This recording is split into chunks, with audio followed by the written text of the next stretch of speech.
Tadi Ibu Yaumi sedikit menjelaskan tentang praktik ASI yang ada di rumah sakit. Ini juga Bapak Ibu sekalian di sini banyak sekali yang bekerja di puskesmas dan juga di masyarakat. Mungkin kita bisa share sedikit pengalaman dari puskesmas melakukan kegiatan ASI. Silakan videonya diputar. Oke, Bapak Ibu, rekan-rekan sekalian, webinar, mohon maaf ada sedikit kesalahan teknis terkait videonya. Bapak Ibu, di sesi berikutnya kita akan berbagi terkait dengan riset mutakhir pola makan ibu menyusui, konsentrasi DHA ASI dan status gizi bayi. Untuk materi ini akan disampaikan oleh Bapak Nurfi Afriansah, Ketua Bidang Ilmiah DPP Persagi. Secara ringkas, biodata beliau, Bapak Nurfi Afriansah, MSc PH, saat ini adalah peneliti pada Puslitbang Sumber Daya dan Pelayanan Kesehatan Balitbangkes sampai sekarang. Beliau juga merupakan Ketua Redaksi untuk Jurnal Gizi Indonesia yang terakreditasi SINTA. Beliau Ketua Redaksi untuk Jurnal Penelitian Gizi dan Makanan, Ketua Redaksi Jurnal Penelitian dan Pengembangan Pelayanan Kesehatan, anggota redaksi Jurnal Gizi Indonesia, dan anggota redaksi Jurnal Penelitian Gizi dan Masyarakat. Selama beliau saat ini sedang menyelesaikan program studi doktor ilmu gizi manusia pada Fakultas Ekologi Manusia IPB. Beliau memiliki master degree di bidang Science Public Health dari Griffith University School of Public Health, Brisbane, Queensland, Australia, SKM dari FKM UI, dan BSc dari Akademi Gizi Depkes. Pada Bapak Nurfi, waktu kami persilakan. Iya, saya siang ini akan memaparkan presentasi yang membatasi diri pada pola makan dan aspek kesehatan masyarakatnya ya. Karena tadi aspek klinis dari ibu menyusui sudah dipaparkan panjang lebar oleh Dr. Yo. Ya. Slide berikut. Ya, slide berikut. Ya, paling tidak saya akan memaparkan mengenai pengantar mengenai pentingnya pemberian ASI, konsentrasi zat gizi dalam air susu ibu, kemudian manfaatnya bagi ibu dan bayinya, kemudian pola makan ibu, dan bagaimana konsentrasi DHA pada ASI. Dan penutup. Slide berikut. Nah, sebagai satu-satunya sumber gizi bagi bayi dalam dalam masa pertama kehidupannya, ASI itu berperan penting dalam perkembangan. Ya. Bayi dari ibu yang memiliki status gizi yang adekuat, ya, artinya yang cukup, itu memiliki cadangan sebagian zat gizi saat lahir. Tetapi bayi bergantung sepenuhnya pada ASI untuk zat gizi yang lainnya. Jadi bayi itu memang begitu dilahirkan, itu sebetulnya sudah diciptakan oleh Yang Maha Kuasa untuk dicukupi dari bekal yang ada ibunya. Slide berikut. Ini sebetulnya pernyataan dari dokter spesialis anak yang dikutip oleh jurnal Lancet, ya. Karena kutipan karena pernyataan ini termasuk yang jadi milestone untuk penelitian kemudian. Jadi Bu Falquist ini menyatakan bahwa dalam semua spesies mamalia, siklus kehidupan itu terdiri dari kehamilan dan menyusui. Nah, siklus menyusui ini itu tidak di siklus menyusui ini tidak ada satupun spesies, ya, termasuk manusia, yang bisa bertahan hidup kalau pada saat dilahirkan itu tidak disusui. Seperti itu. Slide berikut. Bahkan pada ibu yang bergizi baik, faktor fisiologis atau lingkungan yang lain juga dapat mengganggu status dan kapasitas untuk ibu mentransfer zat gizinya melalui ASI. Slide berikut. Nah, ini juga pernyataan terkenal yang dikutip oleh jurnal Lancet ya. Ini pasangan dokter spesialis anak ya, jadi suami dan istri Jelif and Jelif ini dalam buku klasiknya Human Milk and the Modern World itu sebetulnya sudah menyatakan bahwa ini tahun 78 ya, menyatakan bahwa breastfeeding atau pemberian ASI itu relevan untuk masa kini dan juga konsekuensinya nanti pada gizi bayi dan pada kesehatan setelah dia dewasa kelak. Dan ini tahun 78 ini sekarang itu sudah mulai dibuktikan oleh banyak penelitian, termasuk yang tadi sudah dikemukakan oleh Ibu Dian dan juga oleh Dr. Yomi. Slide berikut. Nah, ulasan berikut saya ingin membatasi mengenai pengetahuan terkini konsentrasi zat gizi yang dinamis ya melalui inisiasi dan progresi atau perkembangan laktasi menyusui. Kemudian juga faktor yang dapat dimodifikasi dan yang tidak bisa dimodifikasi termasuk intervensi yang mengaruhi konsentrasi zat gizi ASI. Slide berikut. Ini satu-satu zat gizi ya yang dirangkum dari banyak penelitian ya. Yang pertama itu tiamin atau vitamin B1. Itu ini ketergantungan bayi pada ASI-nya tergantung ya. Ini positif itu artinya iya tergantung, kalau negatif itu artinya tidak ya. Jadi vitamin B1 ini itu tergantung pada bayi. Jadi kandungannya itu sangat tergantung ya.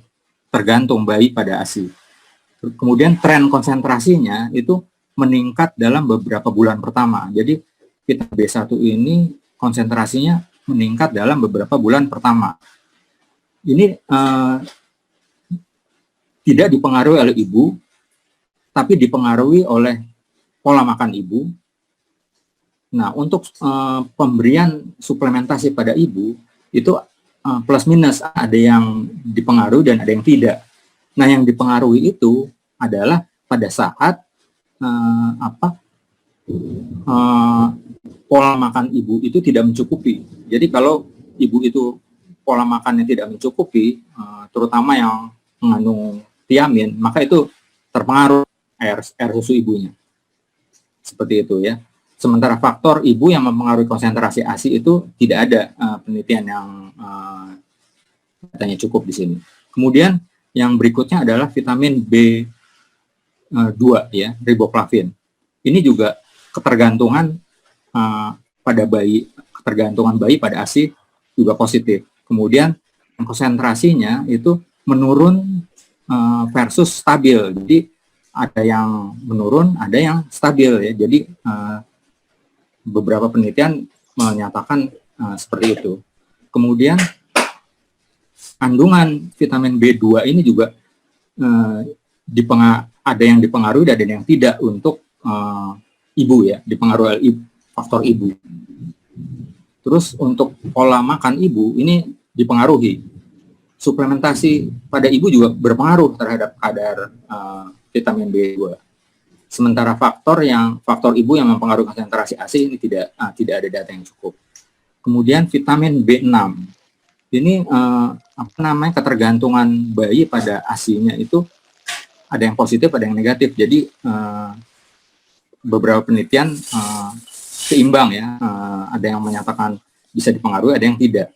Kemudian tren konsentrasinya itu meningkat dalam minggu-minggu pertama postpartum, diikuti dengan penurunan bertahap setelah itu.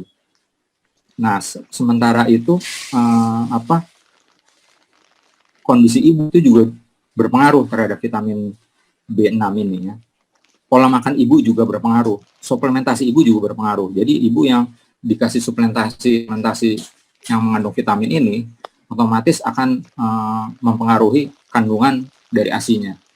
Sementara faktor ibu yang mempengaruhi konsentrasi itu tidak ada datanya yang cukup. Slide berikut. Nah, ini vitamin B12. Vitamin B12 itu ketergantungan bayi pada ASI-nya positif, ya. Sementara tren konsentrasinya itu menurun dalam 3-4 bulan pertama laktasi.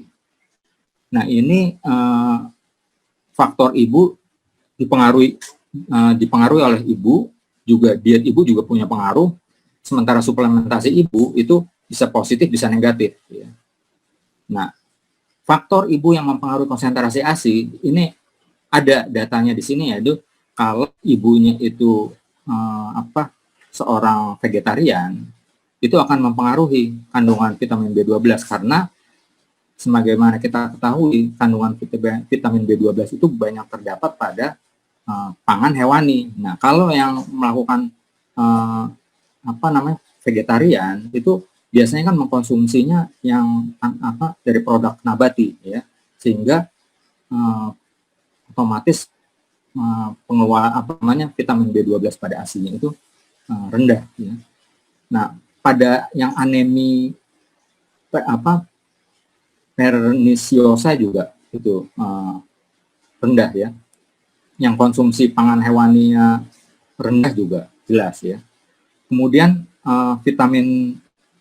jenis vitamin berikutnya adalah vitamin B9 atau folat. Ini folat ini juga ketergantungan bayi pada ASI juga positif, ya. Nah, tren konsentrasinya ini memuncak pada 2-3 bulan laktasi. Ya. Ini tidak dipengaruhi oleh ibu, pola makan ibu juga tidak berpengaruh, suplementasi ibu juga tidak berpengaruh. Sementara faktor ibu yang mempengaruhi konsentrasi ASI itu datanya tidak cukup, ya, data penelitiannya. Kemudian kolin ini juga salah satu jenis vitamin B, ya. Ini ketergantungan bayi pada ASI itu juga positif, ya. Kemudian tren konsentrasinya itu meningkat dengan cepat dari 7-22 hari postpartum dan tetap stabil pada ASI yang sudah matur, ya. Nah, ini konsentrasi kolin ini itu dipengaruhi ibu, dipengaruhi juga oleh diet ibu atau pola makan ibu, juga dipengaruhi oleh suplementasi ibu, ya. Nah, ini ada faktor genetik di sini. Jadi SNP ini struktur genetik, ya, yang melekat pada, tapi di sini tidak pengaruh sebetulnya. SNP itu tidak pengaruh. Terus kelahiran prematur juga tidak berpengaruh terhadap kandungan kolin. Nah, yang berpengaruh itu adalah kalau ada inflamasi, ya, kalau ada peradangan itu pengaruh terhadap konsentrasi kolin pada ASI. Hormon juga, yang bisa berpengaruh, bisa tidak, positif negatif. Slide berikut. Nah, ini vitamin C. Vitamin C itu ketergantungan bayi pada ASI itu positif, ya.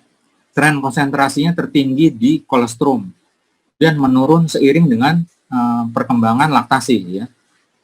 Ini tidak dipengaruhi oleh ibu, tapi ada yang dipengaruhi atau ada juga tidak, pola makan dari ibu. Begitu juga dengan suplementasi pada ibu, ya. Nah, kelahiran prematur pada ibu itu berpengaruh terhadap kandungan vitamin C. Merokok tidak, sementara diabetes juga tidak, ya. Nah, kemudian kandungan vitamin A. Kandungan vitamin A ini ketergantungan bayi pada ASI itu positif, ya. Tren konsentrasinya tertinggi juga pada kolostrum, ya. Dia menurun stabil dalam ASI yang matur, ya. Nah, tidak dipengaruhi ibu. Ini juga kandungan vitamin A-nya tidak dipengaruhi oleh ibu, kecuali cadangan ibu habis. Jadi, ibu itu pada dasarnya memiliki cadangan vitamin A. Nah, kalau pola makan ibu itu kekurangan lama bahan makanan mengandung vitamin A, itu otomatis nantinya akan mengeluarkan ASI yang kandungan vitamin A juga rendah, ya. Juga dipengaruhi oleh pola makan, ya, pola makan ibu. tapi ada juga yang tidak. Nah, yang dipengaruhi itu jika cadangan ibu tidak cukup ya, tadi itu sama ya. Kemudian suplementasi ibu itu juga dipengaruhi ya. Nah, faktor ibu yang mempengaruhi konsentrasi ASI itu kelahiran prematur tidak dipengaruhi di sini. Mengenai ibu yang statusnya remaja sudah jadi ibu itu juga tidak pengaruh. Faktor paritas yang berpengaruh di sini ya. Lihat berikut. Vitamin D. Nah, vitamin D ini ketergantungan bayi pada ASI itu ada yang tergantung, ada yang tidak ya. Ini vitamin D3 itu vitamin yang yang positif, pengaruhnya yang bisa langsung digunakan di tubuh itu ada, tetapi tidak untuk yang aktif ya.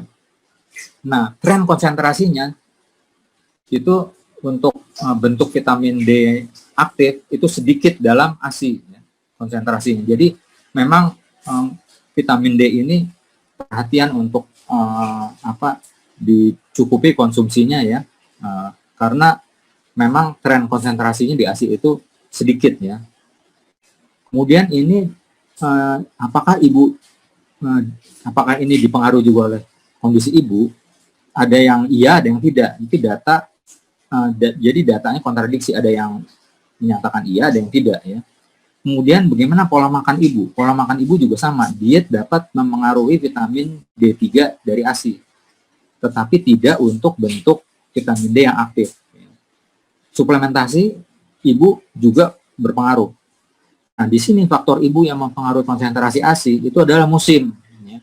Nah, sebagaimana kita ketahui ya, vitamin D itu kan juga bisa diperoleh dari sinar matahari ya. Jadi ini kalau penelitian di negara-negara barat atau negara dengan 4 musim itu untuk negara yang musimnya pada saat itu cahaya matahari itu redup atau tidak ada, nah itu pengaruh ke status vitamin D. Paparan sinar matahari ini pengaruh ya. Obesitas juga itu ya. Ini juga pengaruh karena pengaruh ke metabolisme dari vitamin D. Kemudian vitamin E. Vitamin E ini ketergantungan bayi pada ASI itu juga positif. Tren konsentrasinya itu menurun dari kolostrum menjadi ASI. Menjadi ASI yang sudah matang atau matur, lalu stabil setelah itu. Nah, kadar vitamin E pada ASI ini itu tidak dipengaruhi oleh ibu, tidak dipengaruhi oleh pola makan ibu, tapi dipengaruhi oleh suplementasi dari ibu. Ya. Nah, pada kelahiran prematur juga tidak. Faktor ibu yang konsentrasi ASI juga tidak untuk kelahiran prematur. Ya. Slide berikut. Vitamin K. Vitamin K ini ketergantungan bagi bayi pada ASI itu negatif. Ya. Tren konsentrasinya, konsentrasi vitamin K ini itu menurun dalam ASI. Ini tidak dipengaruhi oleh ibu, tidak dipengaruhi oleh pola makan ibu, tapi dipengaruhi oleh suplementasi ibu.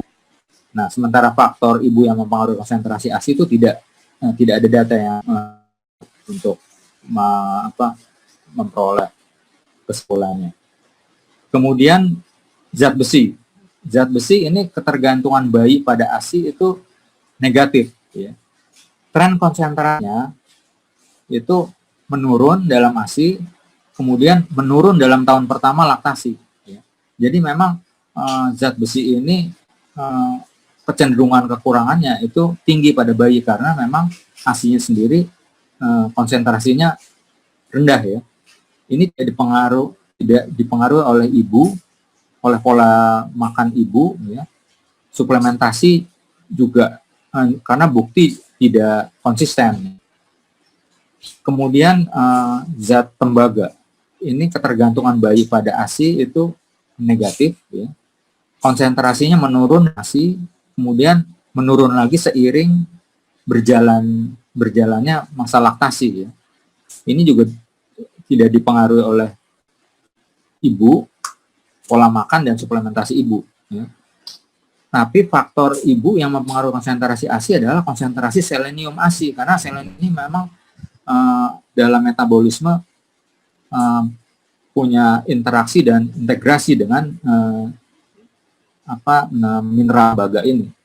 Slide berikut. Nah, ini mineral zinc atau seng ya. Ini ketergantungan bayi pada ASI itu ada yang positif, ada yang negatif. Nah, positif itu di awal laktasi. Ya. Tren konsentrasinya itu menurun pada awal yang tajam. Ya. Diikuti dengan penurunan yang bertahap. Ini tidak dipengaruhi oleh kondisi ibu, pola makan ibu, dan suplementasi ibu. Usia juga tidak paritas juga, ya, defisiensi zat besi juga. Kemudian kalsium. Kalsium ini ketergantungan bayi pada ASI itu positif ya. Iya, tergantung. Kemudian tren konsentrasinya itu meningkat pada minggu pertama, kemudian menurun tahap berikutnya dalam masa laktasi. Ya. Ini tidak dipengaruhi oleh ibu, tapi dipengaruhi oleh pola makan ibu ya. Ada juga yang tidak ya, di mana kebiasaan asupan kalsiumnya rendah itu. Nah, ini juga suplementasi ibu tidak pengaruh, masa remaja tidak, ya defisiensi zat besi juga. Slide berikut. Nah, ini mineral fosfor ya. Ini ketergantungan bayi pada ASI ya atau positif ya. Tren konsentrasinya meningkat pada minggu pertama, kemudian menurun bertahap berikutnya selama laktasi ya. Ini dipengaruhi oleh ibu ya. Hanya pada kasus anomali genetik ya. Kemudian tidak dipengaruhi oleh pola makan ibu. Nah, untuk suplementasi pengaruhnya pada ibu itu tidak ada data di sini. Nah, faktor ibu yang mempengaruhi konsentrasi ASI ini adalah rendahnya kandungan fosfat pada jaringan ibu itu karena faktor genetik tadi itu ya. Juga hiperparatiroid ini juga ada kelainan di mana kandungan hormon paratiroidnya itu tinggi ya. Tapi ini juga tidak dipengaruhi. Berikutnya adalah magnesium. Mineral magnesium ini ketergantungan bayi pada ASI itu iya positif. Kemudian tren konsentrasinya stabil selama laktasi. Kemudian ibu tidak dipengaruhi oleh ibu, kondisi ibu. Kemudian pola makan ibu juga. Kemudian juga suplementasi ibu. Masa remaja juga tidak pengaruh ya ke magnesium ini. Kemudian yodium ini ketergantungan bayi pada ASI itu positif ya. Tren konsentrasinya pada awal menurun pada awal, stabil setelah sebulan laktasi ya. Nah, ini dipengaruhi oleh ibu, tidak dipengaruhi oleh ibu, maksudnya. Kemudian pola makan ibu ini mempengaruhi, suplementasi ibu juga mempengaruhi. Nah, merokok itu tidak di sini, tidak pengaruh terhadap yodium. Ya. Slide terakhir untuk konsentrasi zat gizi pada ASI, ini 3 terakhir ini adalah zat gizi makro ya. Protein, kita lihat di sini protein ketergantungan bayi pada ASI itu positif ya.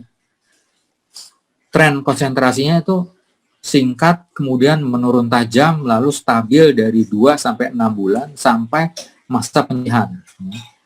Ini tidak dipengaruhi ibu, diet ibu ya. Diet ibu ini dipengaruhi, tapi ada juga yang penelitian menunjukkan tidak. Ini tergantung komposisi asam amino yang bervariasi menurut asupan ibu. Jadi sangat tergantung pada komposisi asam amino. Kemudian suplementasi ibu ini tidak ada datanya.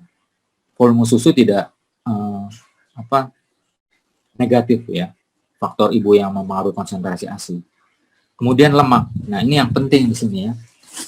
Lemak itu ketergantungan bayi pada ASI itu positif, tren konsentrasinya meningkat tajam dalam minggu pertama, kemudian stabil. Ya. Nah, ini dipengaruhi ibu itu, kondisi ibu mempengaruhi, terus diet atau pola makan ibu juga ada yang berpengaruh, ada yang tidak. Ya. Ini yang berpengaruh itu komposisi bervariasi menurut asupan ibu. Ya. Kemudian kalau untuk suplementasi ibu tidak ada datanya di sini. Nah, persen berat badan ideal itu pengaruh ya bagi ibu ya di sini. Kemudian yang terakhir ini karbohidrat. Maaf, ya. bisa dipercepat sedikit Pak? Oke, ya terakhir karbohidrat ya. Ini positif ketergantungan bayi pada ASI-nya ya. Laktosa itu paling rendah itu di kolostrum, jadi stabil saat susu matur ya.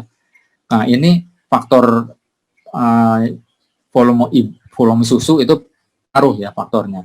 Nah, berikutnya, asam lemak tadi kan ada disebut masalah lemak ya. Asam lemak tidak jenuh ganda rantai panjang itu asam lemak omega 3 DHA dan omega 6 ARA itu ya. Itu keberadaan dapat mempengaruhi struktur dan fungsi sel ya. Nah, DHA ini sangat penting untuk otak dan retina ya, retina mata ya. Nah, di kedua organ itu DHA itu cepat terakumulasi selama tahun-tahun awal kehidupan dan berperan penting pada perkembangan fungsi visual atau melihat, fungsi kecerdasan. Ya. Nah, ARA atau asam lemak omega 6 di samping cepat bertambah lewat otak bayi juga didistribusikan secara luas ke seluruh organ dan jaringan vital di dalam tubuh. Semakin diakui bahwa DHA dan ARA adalah prekursor dan messenger penting untuk berbagai proses biologis, khususnya yang berkaitan dengan 3 ya, fungsi otak, fungsi kardiovaskuler, dan juga fungsi imunitas. Oleh sebab itu tadi disebutkan kan di awal bahwa bisa mencegah beberapa penyakit ya, dan juga bisa mencegah mortalitas, juga bisa mencerdaskan bayi. Ini karena peran dari zat gizi ini ya. Nah, ini slide berikut. Ya, slide berikut. Nah, ini kurva perkembangan otak manusia ya. Jadi kalau otak manusia itu mendapat zat gizi yang cukup ya, dia itu dalam 1000 hari pertama kehidupan itu akan mencapai puncak-puncak yang sesuai dengan perkembangan normal ya. Seperti misalnya di sini ya, fungsi melihat, mendengar itu di usia 2 tahun itu akan mencapai puncaknya di sini ya. Jadi di sini pentingnya zat gizi yang berperan penting untuk otak ya. Jadi kalau kekurangan zat gizi itu perkembangan otak tidak akan semaksimal yang tampak pada kurva ini ya. Ya, slide berikut. Nah, ini penelitian terbaru ya, baru dirilis Juli 2020 ya. Sekarang kan Agustus bulan lalu itu ya. Itu salah satu jurnal kelompok dari American Society for Nutrition ya. Ini yang melihat hubungan konsentrasi DHA ya pada air susu ibu dengan pola makan dari ibu ya. Nah,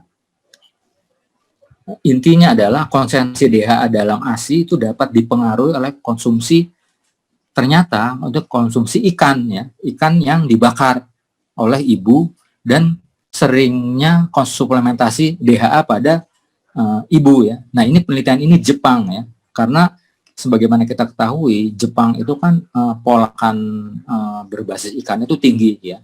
Jadi penelitian ini memang menunjukkan bahwa ibu-ibu yang konsumsi ikannya tinggi itu ternyata konsentrasi DHA pada ASI itu tinggi ya, terutama pada ikan yang di grill ya, bakar ya.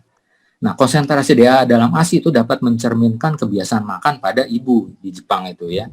Pak Nurfi, mohon slide maaf, berikut. Pak, bisa dicepat? Ya, udah 2 slide lagi ya. Ya, ini contoh ini kandungan ikan ya. Kandungan DHA pada ikan. Slide berikut. Ya. Ya, slide berikut. Mungkin langsung aja slide berikut. Nah, ini dari siklus 1000 hari pertama kehidupan itu di tengah-tengah ini ada siklus di mana kontribusi dari menyusui ya terhadap pentingnya kualitas dari kualitas kesehatan dan kecerdasan dari bayi. Slide berikut. Nah, itu tadi ya,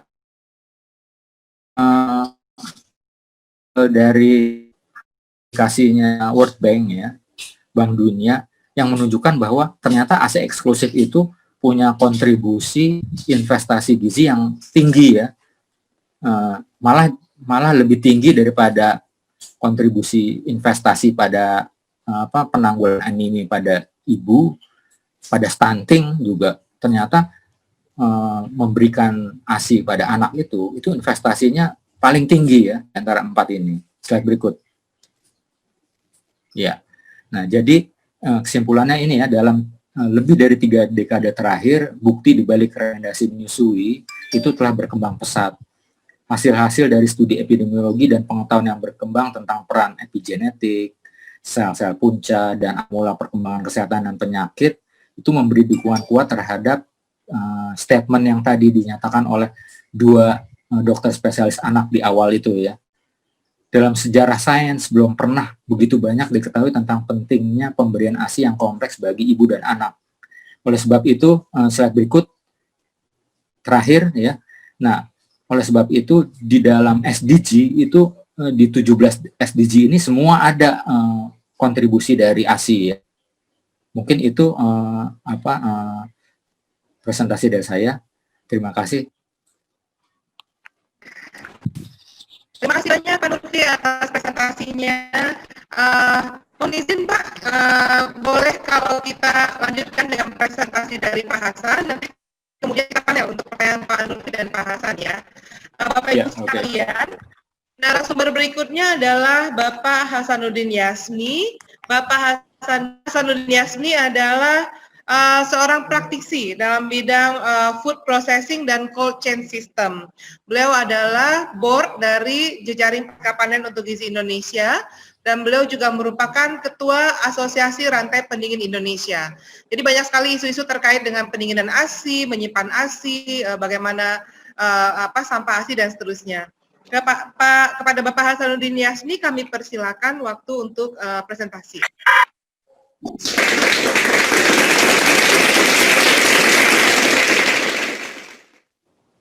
Baik, selamat sore semuanya Bapak Ibu, terutama kepada Ibu Rahmi sebagai moderator yang telah memberikan kesempatan kepada kami untuk sedikit mempresentasikan teknik-teknik bagaimana kita menyimpan ASI ya, kemudian bagaimana ASI perahan itu bagi ibu-ibu yang sibuk ya, mungkin yang bekerja ataupun yang tugas-tugas lainnya gitu ya, tetap dapat memberikan ASI, terutama di 6 bulan pertama. Seperti tadi kata Ibu Dian dan Ibu Elizabeth yang mengatakan bahwa pentingnya ASI diberikan di 6 bulan pertama langsung di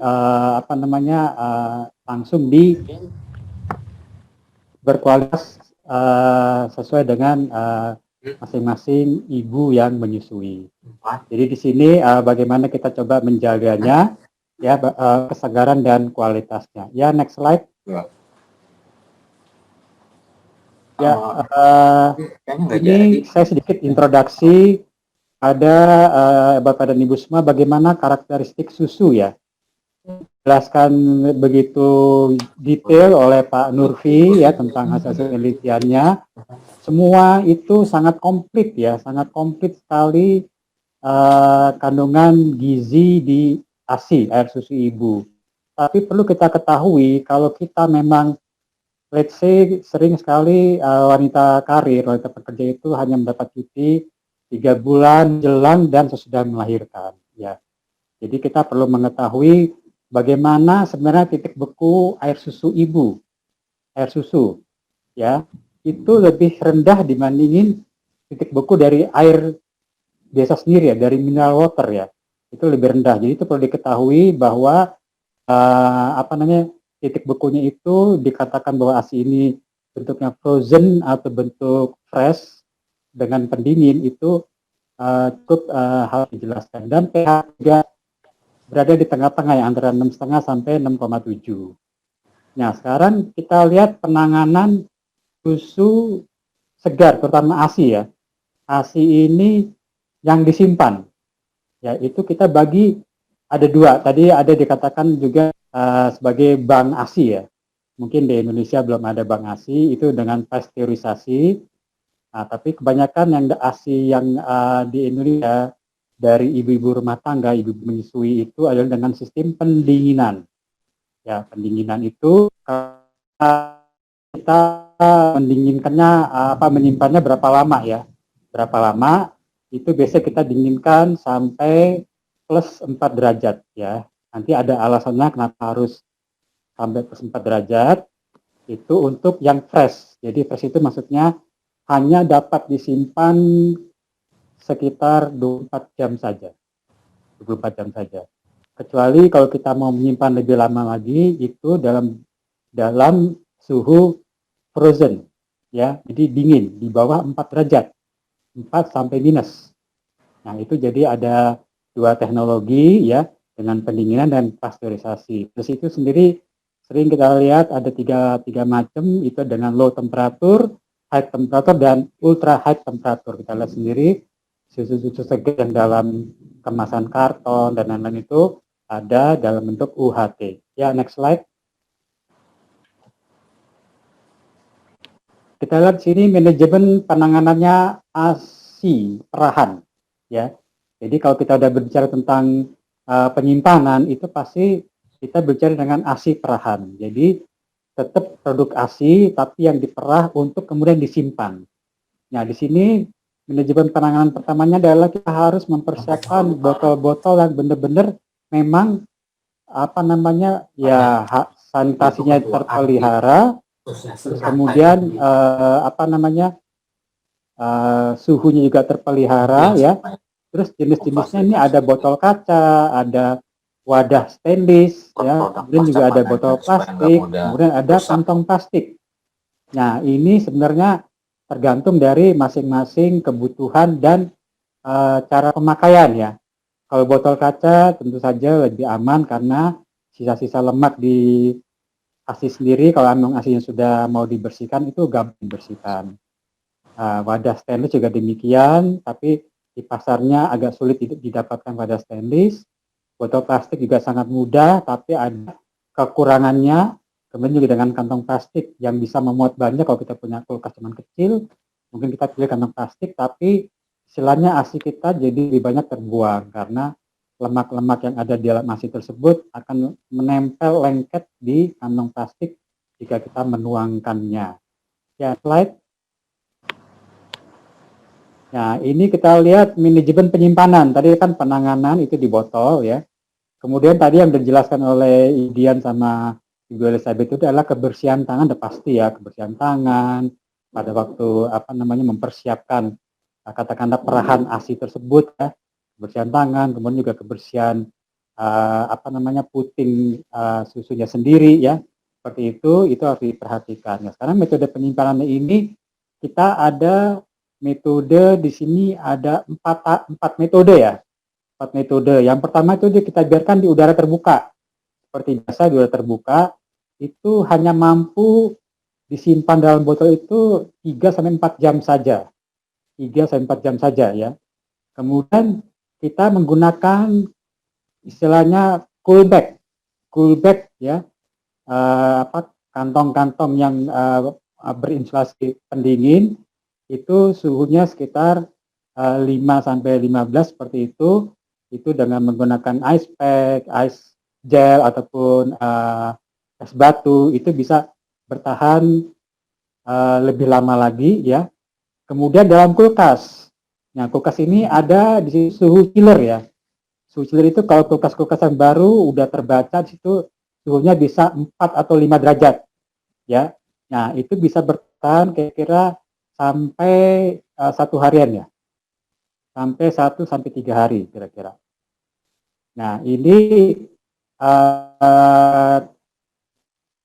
bisa kita namanya kita gunakan untuk wanita-wanita karir tadi, atau bahkan kita misalkan kita bepergian keluar kota ya, misalkan dalam beberapa hari, nah itu bisa dibekukan ASI-nya. Jadi ASI perannya bisa dibekukan ya di suhu -15 sampai -18, dan ini dianjurkan hanya optimum dipakai 3 bulanan saja ya, 3 bulan saja yang bisa dipakai. Nah, ini tetap kita bisa memberikan ASI asli, maksudnya asli itu adalah sesuai dengan asal muasalnya itu dari ibu yang menyusui. Tetapi tentu saja tetap dianjurkan adalah ASI langsung ya, karena dalam bentuk apapun itu yang namanya didinginkan itu akan sedikit menurun ya, sedikit menurun mutu ataupun kualitasnya dibandingkan ASI yang diberikan langsung. Terutama pertama adalah psikologisnya anak itu sendiri, itu udah pasti ya, psikologis anak itu sendiri pasti akan berpengaruh terhadap ASI yang diberikan langsung. Dan juga tadi dikatakan bahwa botol set itu istilahnya tutupnya itu akan membuat mulut bayi itu kurang terbuka ya nanti pada waktu menyusui langsung ke ibunya. Next slide. Nah, next slide. Nah, ini saya coba gambarkan dalam kulkas ya. Dalam kita lihat kulkas itu ada yang 1 pintu, ada yang 2 pintu gitu kan. Nah, semua namanya food, bahan-bahan makanan, apakah itu dalam bentuk istilahnya susu ataupun dalam bentuk padat seperti hasil perikanan, hasil peternakan, itu pendinginannya itu, susu, termasuk susu itu pendinginan harus cepat. Jadi tidak bisa langsung dari ASI perahan langsung dibekukan ke freezer, tidak demikian. Itu harus diturunkan dulu ke chiller. Ke chiller itu ada susu sampai mencapai 4 derajat Celcius. Setelah itu, setelah tercapai suhu 4 derajat Celcius itu, baru bisa dipindahkan ke dalam freezer. Nah, freezer inilah yang nanti akan menjaga kualitas ASI itu sendiri selama penyimpanan. Nah, jadi ini dianjurkan bahwa penurunan suhu harus secara bertahap. Demikian juga ASI yang mau dipakai dari suhu dingin tersebut, dari suhu beku, itu juga harus secara bertahap.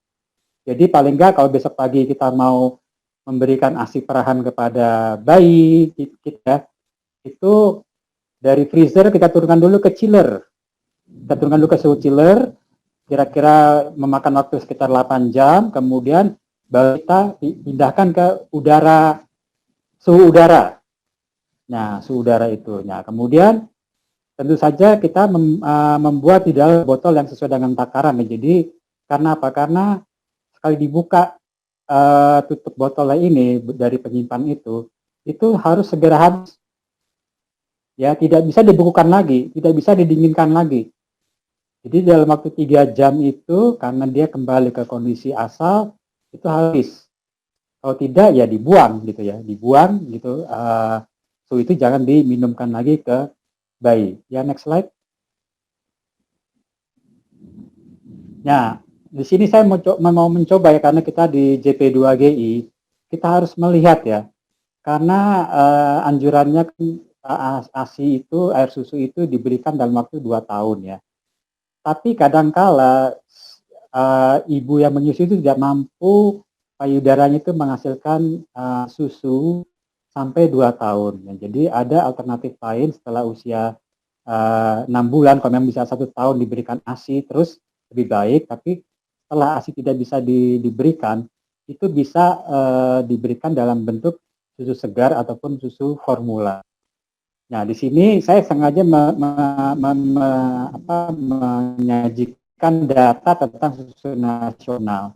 Jadi kita memang saat belum bisa mendukung penuh susu segar kita, susu sapi saja. Jadi kedepannya itu merupakan suatu tantangan bagi kita semua di sini, bagaimana mengadakan susu sapi secara nasional yang mencukupi untuk kebutuhan, terutama adalah ibu-ibu menyusui. Karena susu yang dihasilkan oleh ibu yang menyusui ini sangat penting sekali kualitasnya dari nutrisi yang dikonsumsi oleh ibu-ibu yang menyusui tersebut. Jadi ini ada kendala-kendalanya, kenapa produksi nasional masih itu perlu tantangan kita ke depan. Next slide. Nah, kita lihat distribusi susu segar. Ya. Jadi kalau memang nanti kita mau bikin bank ASI itu mungkin bisa juga seperti ini ya. Jadi bagaimana kita mendistribusikan susu segar tersebut ya. Jadi di Indonesia ini sudah ada susu segar yang diproduksi dan dimasukkan ke dalam kemasan-kemasan, baik dari kemasan di dalam bentuk karton maupun dalam bentuk kaleng ya. Jadi kita lihat sini tetap selalu dijaga yang namanya suhu chiller selama distribusi. Ya, selama distribusi. Itu karena apa? Karena begitu kita panen susu dari sapi perahan ataupun dari katakan nanti ada bank ASI itu dari ibu yang menyusui ya, itu harus tetap dijaga suhunya langsung turun ke sekitar 4 sampai 5 derajat. Kenapa? Nah, nanti kita lihat di slide berikutnya adalah alasan-alasan kita kenapa harus pada suhu tersebut. Ya, next slide. Nah, ini kita lihat kalau kita mau membuat suatu bank ASI ataupun memaksimalkan produksi susu sapi perahan ya, itu juga bisa. Ini kita lihat semua berfaktor pada food safety. Karena apa? Karena susu ini istilahnya produk yang peka terhadap apa yang namanya kesalahan proses penanganannya selama dia diproduksi sampai distribusi ke konsumen. Jadi kita lihat di sini di tempat peternak sapi itu ada good agriculture practices, kemudian di manufacturing food and beverage-nya itu ada good manufacturing practices, kemudian good handling practices-nya sebelum dia didistribusikan oleh distributor, itu juga ada good distribution practices, good warehouse practices, ya. Kemudian sampai ke retailer itu ada good retail practices. Jadi semua ini harus terekam dengan baik ya kalau kita memang mau menghasilkan susu-susu segar kita secara nasional. Nah, di sini kita lihat next slide ya. Susu formula. Ya tadi memang dikatakan itu bahwa susu formula ini sebisa mungkin berdasarkan resep dokter. Karena ada alasan-alasan tertentu jika diberikan di ASI eksekutif tadi. Kalau memang ASI eksekutifnya tidak bisa diberikan dengan baik oleh ibunda yang menyusui, itu perlu ada semacam susu formula yang di sini memang ada ya, spesialis susu formula yang untuk bayi di bawah 1 tahun itu sudah ada. Tapi itu tidak dianjurkan. Tetap ASI itu adalah yang terbaik karena ada faktor psikologisnya si bayi itu sendiri. Nah, kemudian kita lihat di sini cara menyimpan susu bubuk itu malah terbalik ya, kebalik, tidak mengenal cold chain, tidak mengenal pendingin.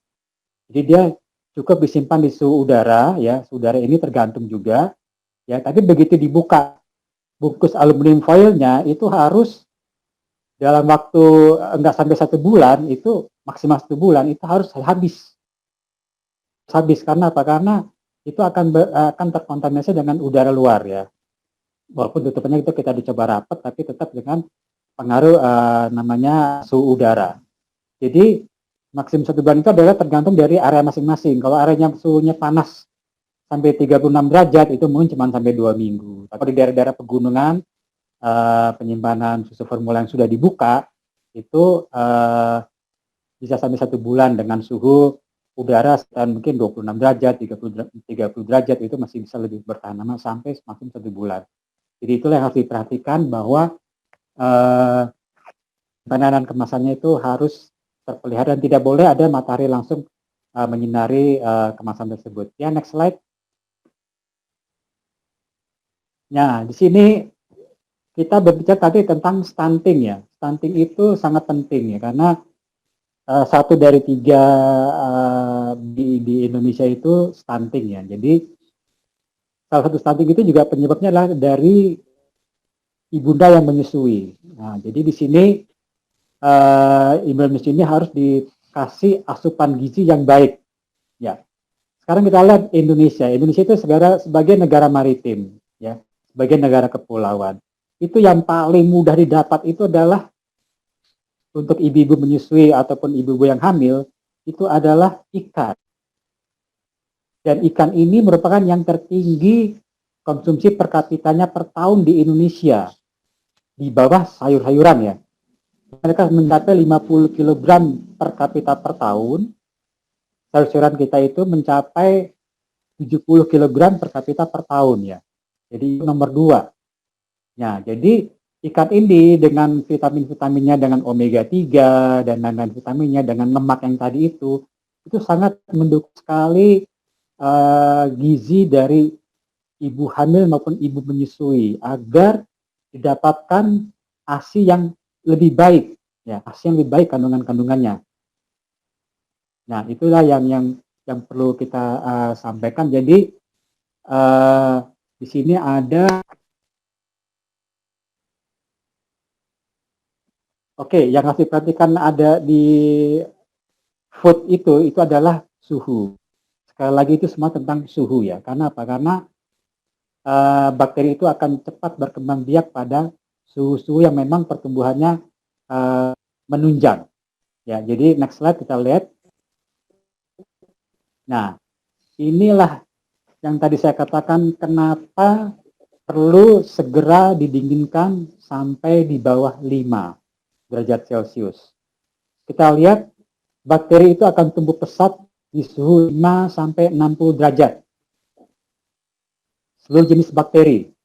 Jadi kalau kita lihat ya, susu, ikan, ayam, dan lain-lain itu, pada waktu kita panen atau kita perah ya, atau kita pasca tangkap dan macam-macam itu kita ada namanya TPC, total plate count bakteri per gram produk ya.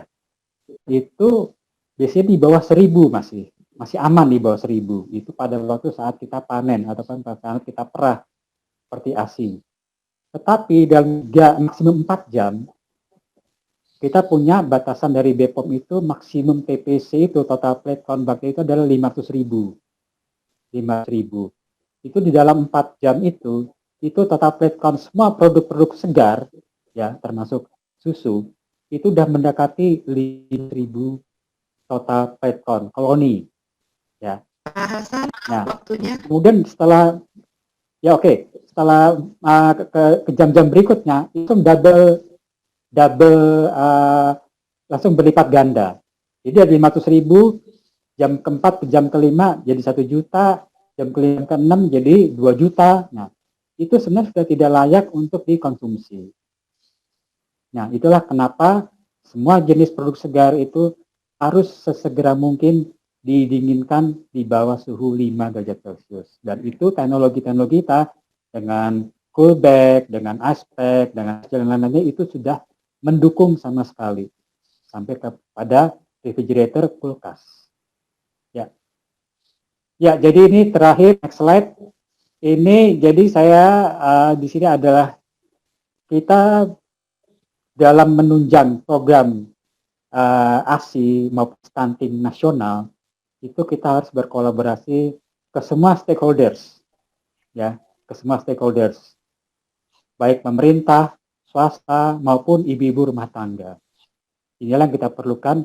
Kenapa harus berkolaborasi dengan baik ya. Nah, saya perlu tahu di sini bahwa JP2GI itu memang sekarang kita mencoba bagaimana kita menyajikan post harvest loss atau PHL ya dengan nilai baik itu sebagai berat produk itu sendiri maupun nilai nutrisinya.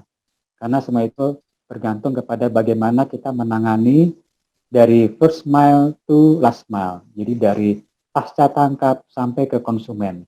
Itu harus kita jembatani semuanya untuk kita berkontribusi kepada Merah Putih ya, kepada Nana, terutama JP2GI, supaya stunting ke depan ini benar-benar bisa dinolkan, karena dari WHO maupun FAO itu tahun 2030 ada program Zero Hunger. Sekarang di dunia itu ada 1 orang dari 9 orang yang stunting. Dan Indonesia kalau tidak salah, mohon dikoreksi, itu dari 1 orang stunting dari 13 orang Indonesia. Jadi Indonesia masih masih lebih baik daripada rata-rata stunting dunia 1:9. Mungkin itu aja Bu. Di sini ada terima kasih. Setelah ini saya serahkan kepada Ibu Moderator, Ibu Rahmi, untuk barangkali tanya jawab, silakan. Ya, terima kasih. Selamat sore. Terima kasih banyak Pak. Oke, terima kasih banyak untuk presentasinya dari Pak Hasan Yasni dan juga Pak Nurfi Afriansa. Sebelum kita tutup, kami memiliki beberapa pertanyaan yang kami kompilasi. Untuk Pak Nurfi, pertanyaannya adalah ada praktek di luar negeri untuk menambahkan komponen ke dalam ASI. Apakah itu masih dianggap ASI eksklusif nantinya, dan apakah itu ASI-nya kandungan zat gizinya seperti apa? Kemudian ada pertanyaan mengenai pemberian MPASI. Kalau jika kita terlambat atau terlalu dini, terlambat memberikan MPASI atau terlalu dini memberikan MPASI, itu dampaknya seperti apa? Untuk Pak Hasan, pertanyaannya lebih kepada waktu yang tepat untuk pencairan ASI beku dari freezer ke chiller. Itu sebenarnya berapa lama sih Pak? Dan bagaimana kualitas ASI beku yang bagus itu atau tidak bagus? Kemudian juga ada pertanyaan mengenai bagusnya yang mana sih Pak, nyimpan ASI di botol kaca atau kantong ASI yang plastik Pak? Ya mungkin begitu dulu Pak. Silakan Pak Nurfi dulu.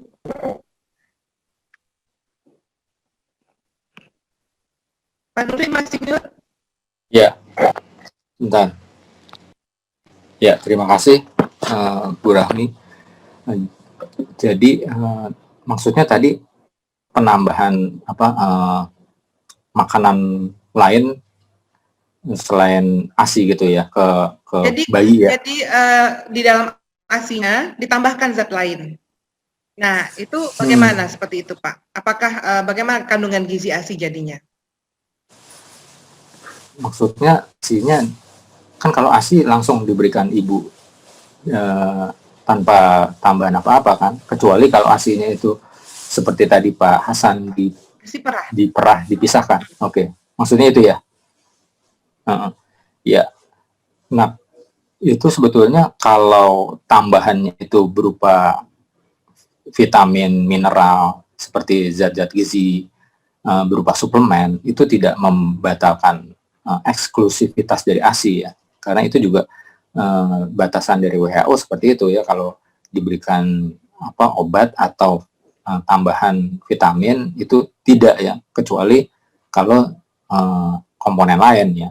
Nah itu sebetulnya tergantung tambahannya jenisnya apa. Kalau berupa vitamin, mineral, pokoknya suplemen zat gizi itu tidak membatalkan dari status eksklusif dari ASI-nya, pemberian ASI.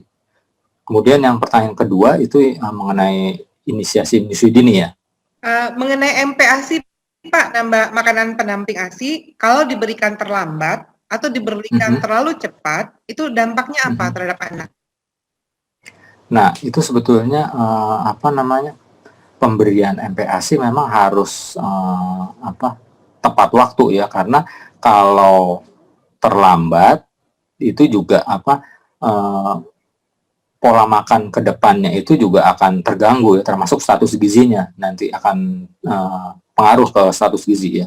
Jadi seharusnya kan di usia 59 bulan sebelum masuk ke usia 6 bulan, kalau memang ASI-nya itu bisa diberikan sampai usia 6 bulan, itu sudah harus diperkenalkan dengan makanan tambahan yang tepat ya. Karena itu akan pengaruh ke status gizinya nanti ke depannya. Sementara pembelian yang terlalu dini itu tadi misalnya seharusnya kan kalau ini bicara populasi ya, bicara secara umum. Kalau secara umum, kalau menurut WHO itu kan bisa sampai 6 bulan baik ya. Dan penelitian juga menunjukkan bahwa sampai 6 bulan itu bisa bergantung hanya pada ASI saja.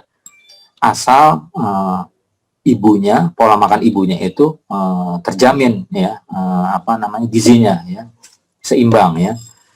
Jadi kalau diberikan lebih dini itu juga akan mengganggu status gizi dan kesehatan dari bayinya. Contohnya misalnya pada ASI itu kan tadi sudah dikemukakan bahwa banyak sekali kandungan zat-zat gizi dan non gizi yang punya pengaruh terhadap kesehatan dan kecerdasan, seperti misalnya DAA itu. Kalau misalnya harusnya diberikan lewat ASI, tiba-tiba masuk lebih dulu pemberian makanan pendamping ASI ya, misalnya usia 4 bulan udah masuk, itu sayang gitu ya. Jadi ada zat-zat gizi yang harusnya bisa optimal diberikan kepada bayi itu tidak diberikan gitu. Oke, terima kasih banyak Pak Nurfi. Pak Hasan mungkin terkait pertanyaan pencairan ASI tadi Pak, dan masalah botol kaca dan botol Pak kantong plastik bagaimana Pak? Ya, terima kasih Bu Rahmi ya. Kalau kan definisi sebenarnya kalau kita lihat ya dari kemampuan masing-masing ibu rumah tangga ya, kalau botol kaca itu memang memakan tempat di freezer kita. Tapi kalau memang itu yang dipilih, memang sebaiknya sih botol kaca ya. Pertama apa? Karena dalam mempersiapkan wadah ASI perahan itu proses sterilisasi itu tetap berjalan. Nah, kalau botol kaca itu kan proses sterilisasinya bisa lebih mudah lah ya, lebih mana di layarnya sterilisasi botol. Itu habis itu kan biasanya ada yang menempel di dan masih jauh mudah dibanding ya, karena itu tempelan lemak dalam ASI itu sendiri, yang terkandung dalam ASI itu sendiri ya. Jadi seperti itu. Kemudian pilihlah botol-botol yang kira-kira hanya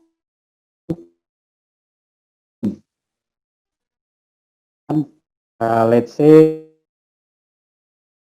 10 ml akan gitu ya untuk sekali pakai. Setelah itu setelah dipakai ASI-nya habis ya langsung dibuang ya, tidak bisa dipakai ulang lagi atau didinginkan lagi. Ya, itu yang paling baik itu adalah botol dari kaca ya, karena itu akan lebih memudahkan ya. Nah, kemudian yang kedua adalah tentang berapa lama ya. Jadi menurut hasil penelitian dari lembaga-lembaga yang berkompeten ya, itu memang minimal 8 jam ya. Jadi kalau kita mau kasih ASI kita besok pagi ke bayi, itu malam hari dari freezer itu 1 atau 2 botol itu diturunkan ke chiller ya, Jadi minimal 8 jam. Nah, setelah 8 jam itu dikeluarkan dan taruh di suhu ruangan aja, suhu ruangan ya, tanpa AC ya maksudnya gitu, suhu ruangan aja sampai akhirnya dia mencair sendiri. Nah, kemudian setelah itu baru bisa dibuka ya, masukkan ke botol-botol yang terbuat dari kaca tersebut. Perlu diperhatikan bahwa pengisian dalam botol itu tidak boleh penuh. Jadi maksimum ASI itu berisi sampai leher botol saja, gitu kan. Nah, nanti setelah itu kalau memang mau sedikit dipanaskan, mungkin bayi perlu AC yang agak hangat gitu ya. Itu bisa yang setelah dalam botol itu bisa direndam sedikit di air hangat, kemudian baru diberikan kepada si bayi tersebut. Jadi itu kira-kira prosesnya. Jadi tadi terus terang sekali pakai tidak bisa lagi didinginkan. Jadi langsung kalau tidak habis langsung dibuang. Atau mungkin mau dipakai lagi maksimum 3 jam kemudian karena pada suhu ruangan itu hanya mampu bertahan 3 jam saja. Ya. Oke. Itu Bu Rahmi kira-kira Baik, terima kasih banyak Pak Hasanuddin Yasni, dan terima kasih banyak Pak Nurfi Afriansa.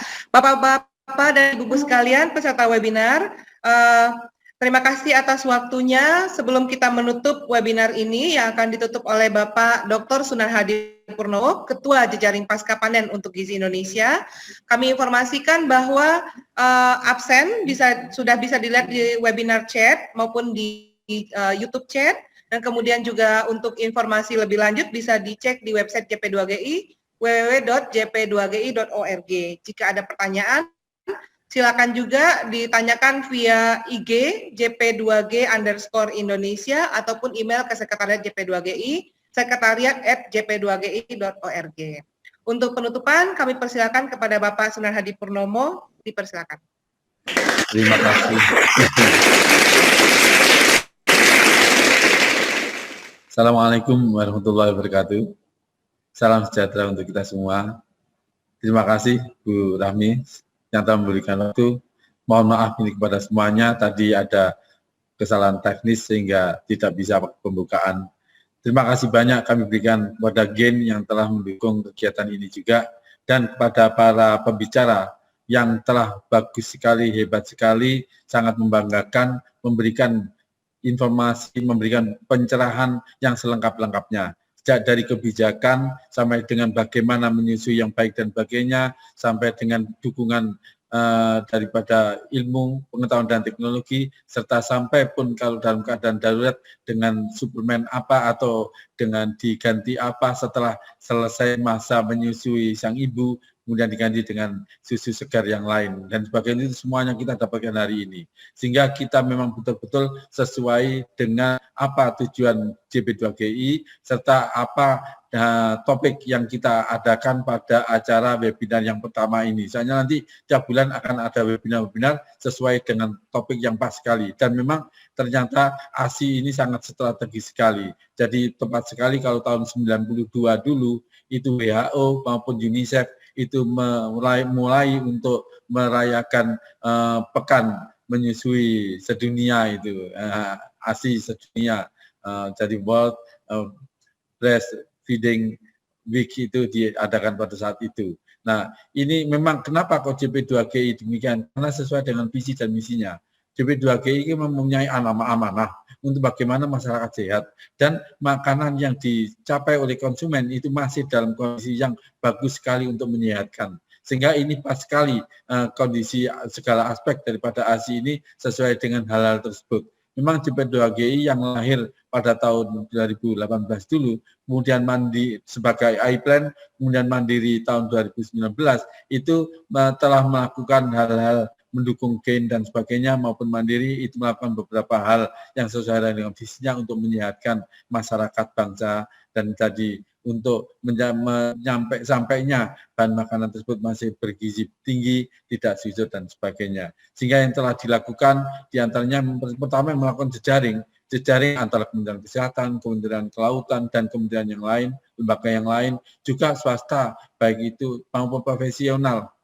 Apakah itu ARPI, Asosiasi Aliansi Pendingin, apakah Forikan, apakah Persagi, dan sebagainya, itu adalah merupakan yang kita laksanakan dari JP2GI ini. Di samping melakukan jejaring, baik nasional, horizontal tadi, juga melakukan jejaring secara regional, daerah. Pertama memang sudah kita laksanakan untuk di Surabaya, Kota Surabaya, Kota Probolinggo, kemudian Kabupaten Probolinggo. Itu kita telah melakukan beberapa kegiatan yang kita arahkan untuk bagaimana masyarakat gizinya bagus, dan bagaimana bahan makanan itu masih tetap bermutu, berkualitas untuk sampai ke konsumen. Memang saat awal ini masih pada tahap untuk ikan dulu sebagai most perishable food, dan ikan yang dalam makanan yang paling membusuk, dan negara maritim yang banyak ikannya. Tetapi nanti berikutnya tentu akan menangani tentang susu segar, tentang buah-buahan, sayur-sayuran dan sebagainya, dan juga akan banyak fokus tidak hanya di sektor hulunya, tapi juga di sektor gizinya. Jadi dengan dinas kesehatan, dengan kementerian kesehatan, untuk tahap berikutnya akan lebih efektif dan lebih kita perbanyak lagi.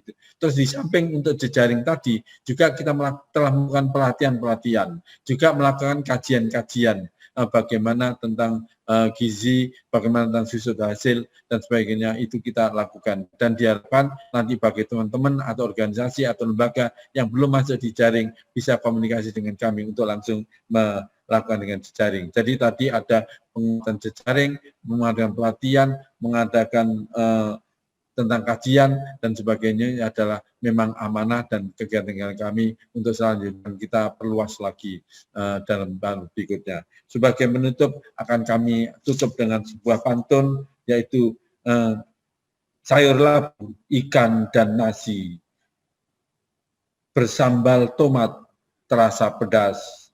Apabila ibu makan bergizi, bayi pun sehat, remaja pun cerdas. Saya rasa demikian. Wassalamualaikum warahmatullahi wabarakatuh. Waalaikumsalam. Terima kasih. Warahmatullahi wabarakatuh.